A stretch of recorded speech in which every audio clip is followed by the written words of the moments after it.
Hey you guys, I'm back with another little video blog post. Today I'm going to talk about intentionality and living life with intention. Now the way that I would describe intentionality is living life with purpose while relinquishing the idea that you have control over the outcome of how things turn out. And I think sometimes, if you're anything like me, I sometimes have avoided living intentionally because I get this skewed idea that it's this extreme of living with wanting control or living for a sense of perfectionism. And unfortunately, that is a lot of what our world tries to demand of us, but that's really not healthy. But if we go to the opposite pendulum swing is where I have often landed, that's also not healthy, where you're living so carefree and laid back that you often take actions without much thought or purpose. And either side is not okay. You need a balance of, again, living and taking actions with intention and purpose, but ultimately knowing that the results of life aren't up to you. We don't have control of that, and that's okay. But with that being said, I have noticed that some of the most genuinely laid back and down-to-earth people that I know are some of the most intentional people. I know that my parents are some of those people. I feel like my sister and her husband in Austin are two of those people as well. They live life very intentionally and deliberately and with purpose, but ultimately they know that the results of life are not up to them, and that's part of what makes them be able to be laid back. It's like, you know what, I did everything that I could, but it didn't go how I had planned, and that's okay. And it's not that we don't grieve or I don't know, there's definitely disappointment when we live life deliberately and intentionally and with dreams and goals, and they don't always happen the way we want. But that's okay. It's very common in our culture to want to avoid those hard emotions, but that's just a part of life. It's still being able to live with intentionality and purpose, even though you know the results are not up to you and within your control.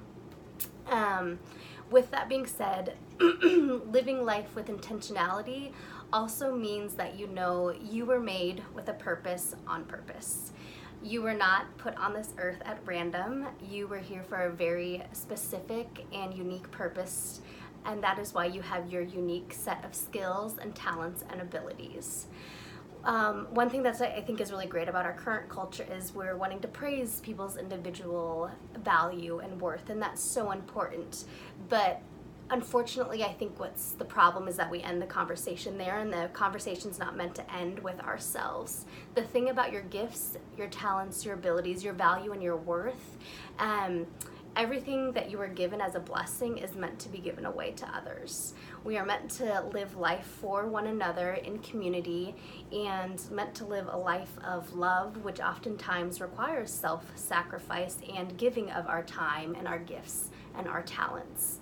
I'm going to read a verse for us found in Romans 8, and it's from the Message version of the Bible. But if God himself has taken up residence in your life, you can hardly be thinking more of yourself than of him.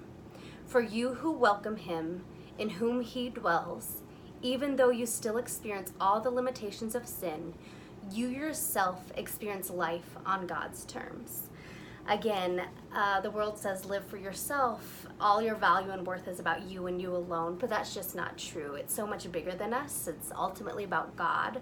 But part of who God is God is love. And so loving one another and living a life where we are giving our blessings away is going to fulfill those blessings even more. Being great never ends with ourselves.